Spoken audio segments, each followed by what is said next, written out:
እንውጣ አይደለ ውዶቼ?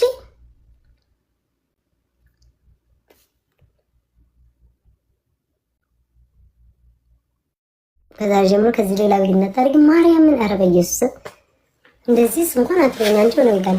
አሁን የሆነ ሰው ማለት ነው ያላችሁ የሆነ ሰው ማለት ነው ሰው እንዳጠቅሱልኝ ማለት የሆነ ሰው አሁን ሳልነካ አይደለም አይደለ?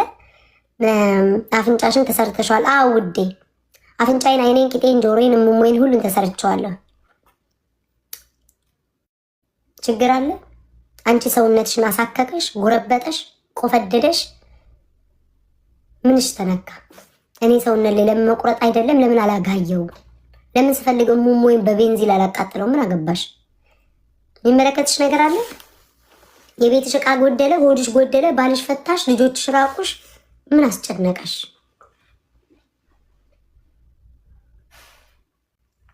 የሴት ማጅራት መቼ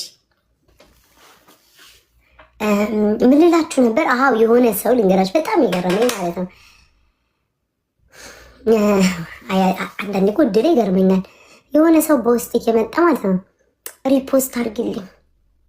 እኔ አንድ ቀን ብዬ አላውቅም ማንንም ምን ያለንም እንደዚህ ሪፖስት አድርጉልኝ ምናምን የሆነ ለሰው እርዳታ ካልሰራው በስተቀር ሪፖስት አድርጉልኝ እኔ ብዬም አላውቅም። እኔ ዝም አይለኝ። ሪፖስት አድርግልኝ፣ የሆነ ቪዲዮ ስሪልኝ ምናምን እያሉ የሚልከሰከሱ ሰዎች ነበሩ ከስሬ ማለት ነው። ልጅ አገርምሽን ከእንትና ጋር ተጋድማ ምናምን እያልኩ ሳወራ ነው የደረሰብኝን ነገር ነው ያወራሁሽ። እንዝላል እንቅም እና እኔ ልላቸው የፈለጉት ምንድን ነው እዚህ ቲክቶክ ላይ ሁሉም ውድድር ላይ ነው ያለው። አሁን የተረዳሁት በቃ አንዱ አንዱን በልጦ መገኘት ነው። እኔ በልጦ መገኘት ማለት የማውቀው ከአንደኛው ሰው ተሽሎ ለመገኘት የተሻለ ሰርቶ ለመምጣት እንጂ አንደኛውን ጥሎ አንደኛውን ረግጦ መውጣት አይደለም። እና እኔ የታዘብኩት ያለው ሁሉም መፈመስ ይወዳል፣ ሁሉም መወደድ ይፈልጋል፣ ሁሉም አጨብጫቢ ይፈልጋል፣ ሁሉም በቃ ደጋፊ ይፈልጋል። ያንን ያየሁት ለመወደድ የማያደርጉት እኔ አሁን አለፋም በቃ እመቤቴ እንደዚህ በቃ ተንገላትቼ እንድወደድ ምናምን አለፋም። ምላሴ እንደውም ምላሴ ነው እኔ እንትን የሆነብኝ። አሁን አንዳንድ ሰው አይቶ ማለት ነው ፎሎ ስቲል ይደራረጋል። በአሽሙር እኮ ጠቅጥቋቸው ስቲል ፎሎ እየተደራረጉ እኔ አልችልም። አንድ ስተት ካየሁባችሁ እኔን የጎዳ መስሎ ከታየኝ አንፎሎ ብሎክ መጥቼ በውስጥ ልክልክሽን ንግር መጠየቅ ካለብኝ ጥይቅ ነው ማድረገው። ያ ነው እኔን የጎዳኝ። እና ሁሉም ሰው እያስመሰለ ምናምን ነው ማርያምን የሚቀጥለው። በቃ እንዴት እንደሚችሉበት አላውቅም። እና ለሌላ ጊዜ ምንድነው ለሰው መደረብ እንደሌለብኝ መደረብ ያሉብኝ ሰዎች ደግሞ ምን አይነት ሰዎች ናቸው? ለእኔ ከዚህ በፊት ጠቅሞ የሚያውቁ ጠይቀው የሚያውቁ ከስሬ የማይጠፉ አይነት ሰዎች የሆኑ ሰዎች ለነሱ መቁ አለቀ። አራት ነጥብ። እመቤቴ ከላይ የምጽፉት ነገር ቴሌግራም ከበዛ አይታየኝም። እሺ ሰዎች ምን ጽፉ ይታያል፣ ግን ቴክስቱ አይታየኝም። ቤቲ ጻፍሽልኝ በውስጥ እና እኔ የተረዳሁት ያንን ነውና ማንም አያስፈልጋችሁም። ማርያምን ነው የምላችሁ። አንደኛ እንደ ቤተሰብ የሚሆንላችሁ የለም። ቤተሰብ ገበናችሁን፣ ሚስጥራችሁን፣ ሁሉ ነገራችሁን ያን አንድ ቀን ቤተሰቦች ወጥተው ቤታ እንዲህ ናት ብሎ አንድ ቀን ያዋረደኝ ይኸው ቲክቶክ ላይ 6 ዓመት አንድ ቤተሰብ የለኝም። አንድ ምቀኛ ቤተሰብ ወጥቶ እንዲህ ናት ብሎ የተናገረ የለም። ማናቸው? ቤተሰብ ከምንም በላይ ገበናችሁን ይሸፍናል። እኔ ይኸው እዚህ ያጎት ልጅ፣ አክስት ልጅ፣ እህት ወንድም አሉኝ፣ በቂ ናቸው። ከዛ ደግሞ ሲቀጥል በሶሻል ሚዲያ ሰዎች እኔ በትክክል ወዳጆቼ እዚህ ቲክቶክ ላይ ያየሁት ደጋፊዎቼ ብቻ ናቸው። ማርያምን በትክክል የሚወዱኝ ያየሁት በቃ እነዚህ ገራገር። እኔ አሁን የሆነ ቪዲዮ ዛሬ አይቼ ነበር። ማርያምን ዶሮ ላይ ተለቆ ማለት ነው በቃ የሆነ እግዚአብሔርን ካነጋገራቸው ራሱ ማለት ነው የሆነ የእውነት የሚወዷቸው ገራገር የሆኑ እግዚአብሔርን ልባቸው ገራገር የሆኑ ሰዎች አሉ። ከእናንተ ምንም ጥቅም የማይፈልጉ ፎሎ ያውን ብዙዎቹን ሪፖስት ማድረግላቸው አንዳንዶቹ ፎሎ ሁሉ ማራረጋቸዋል። ተለውጦ አይቻቸው አላውቅም። እና እነዚህ አይነት ሰዎችን ማበረታታት ነው ያለብኝ። ገባችኋል? እና ደግሞ በህይወቴ እዚህ ሶሻል ሚዲያ ላይ ከማንም በላይ የሚቆጨኝ የሚጸጽተኝ ድድብናዬ ድንቁርናዬን ያየሁበት ያችን ቆሻሻ ሰው ናት ብዬ ማስጠጋቴ። እናቴን እንሳኝን በህይወቴ የምትጸየፋት የምትቀፈኝ የምታስጠላኝ ሰው እመቤቴን እሷ ናት።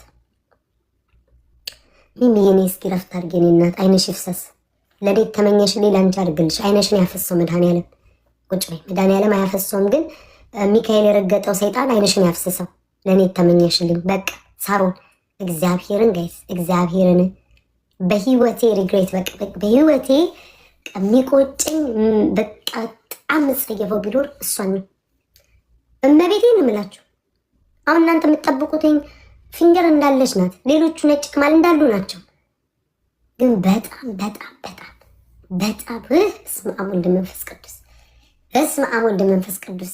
ለምን እንደዚህ እንደምላችሁ ታውቃላችሁ? የሰው ልጅ የሆነን ሰው ወደድኩት ብላችሁ ማለት ነው በተለይ ይላል የሰው ልጅ የሆነን ሰው ወደድኩት ብላችሁ የሆነ ሳለ ስትናደዱበት አንድ ሁለቴ ትናገራላችሁ። በቃ ነገ ሰው መስማማት ሊኖር ይችላል፣ ወይ መታረቅ ሊኖር ይችላል፣ ወይ ሰው ይታዘባችኋል። ሰው የሚገምታችሁ አገማመት አለ፣ ለራሳችሁ ሀቀኝነት የሆነ እንትን አለ።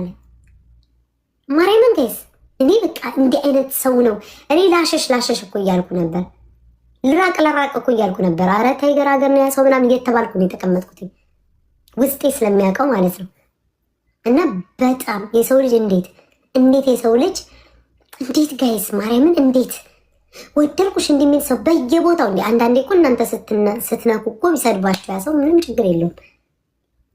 አንዳንዴ ያ ሰው ስትሰድቡት ቢሰድባችሁ ምንም ችግር እኮ የለውም። ወይ ደግሞ እኔ ተሳድቤ ቢሆን ወይ ሁሌ አውርቼ ቢሆን እኮ ቢሰድቡኝ ችግር የለውም። በሁሉ አጀንዳ ላይ አውሬ ሆኖ መቀመጥ። ከዛ በውስጥ እኮ ነው በፊት የሚሏቸው ያስቀኛል። አይኖ እኮ ቅጥል እኮ ነው። የኔ ፍቅር ያንገበግባል። ለምን መሰላችኋል?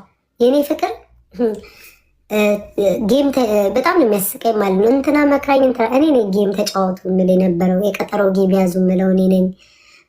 ጊፍት መጥተው ሲሰጠኝ አትስጡኝ ያዙት የምለው እኔ ነኝ። ማርያምን የሆነ እንደውም ሪከርድ አውጥቶ አይቻለሁ። ጊፍት አትስጡኝ አልፈልግም ያዙት እያልኩ ያንን ሰው ራሱ የምቆጣው እኔ ነኝ። በውስጥ ምላገዝ ምለው እኔ ነኝ ምናምን ማለት ነው። ከሌሎቹ ራሱ እዚህ ቤት ካሉት ሞዴሬተሮች ራሱ በጣም በቃ እንዳይሆድ እንዳይብሰው ምናምን ብዬ እንደ እንቁላል የሆነ ነገር እንኳን ላይቱ እናታችሁ ይሰራ በጣም እንትን ምላ ያንሰው ነው። እና እኔ እኮ ለእኔ እኮ ምንም እኮ ተራ ናት እኮ ተራ ሰው ናቸው በቃ ተራ እኮ ናቸው። ምን ሲለኝ ራሱ ደረጃይም አይደል። ግን እኔ የኔን የምታዩት ሰው አለማንቋሸሸኝ፣ ሰው ዝቅ አድርጌ አላይም። በቃ ወደድኩሽ ያለኝ ሰው ሁሉ የወደደኝ መስሎ ይታየኛል። እመቤቴን እምላችሁ ለማንም ቢሆን እኔ ስራ ላይ መልካ ላይ ቁመና ላይ የመጣበትን ሀገር ላይ ወደድኩሽ አንድ ሰው ካለኝ ከልቡ ይመስለኝና ያን ሰው ማርያምን ከልብ ያምናለሁ። እና ነው አይደለም ዱዲ? እና እንዴት አንድ ሰው ልጅ እንዴት በዛ ነው ያለው የሰው ልጅ ወዳለ ብለሽ ትነጋገሪያለሽ እኮ በቃ ያበቃል። ከዛ የራስሽን ህይወት ነው የምትኖር። ነገ ሌላ ቀን ሊመጣ ይችላል። በየወሬው ሁሉ አስተያየት ስጪ። በኢየሱስ ማርያምን ከቲክቶክ የምትጸየፈው ሰው እራሱ ሲመጣ ራሱ እንደዚህ ነው ማሳለፈው። ለማንም አይበጅም። ከሃዲ አስመሳይ በኢየሱስ ሽዞ ብሰስ ኧረ በኢየሱስ ኧረ እንደዚህ ወብሰሽ እንደዚህ አላየሁም። ማርያም እኔ ጊዜ ሰጥቼ ማወራላትም ሰው አይደለችም። አይኖ ስትጮ ነው ዛሬ የምታድረው። ግን ለራሳቸው ቁጭ ብለው እንኳን አያስቡትም። እኔ እኮ እንደዚህ አድርጌ ነበር። እኔ እኮ መውደድ ማለት ውሸት ነው እንዴ ጋይስ? የሰው ልጅ እኮ ተከባብሮ እኮ ያልፈልጉ። በቃ የሰው ልጅ እኮ ተከባብሮ ያልፈልጉ። ግባችኋል? በቃ አንዴ ሁለቴ ትናገራላችሁ፣ እዛው በቃ አለመናገር ራሱ እኮ መከባበር እኮ ነው። ማርያምን አለመነጋገር የሰው ልጅ ተሰዳድቦ ከሚዘላለፍ አሁን እኔና የሆነን ሰው እንድንዘላለፍ የሚፈልግ አልዘላለፍም። በቃ አለቀ። የሆነ ነገር ይኖራል። ያንን ቻፕተር ትዘጋላችሁ፣ ህይወት ይቀጥላል። እዚህ ላይ እናቴ አባቴ ልጆች አይደላችሁም። ትክክለኛ በአካል የማውቃችሁ ሰዎች አይደላችሁም። ቲክቶከር ናችሁ። በቃ እወዳችኋለሁ፣ አከብራችኋለሁ፣ እንቀራረ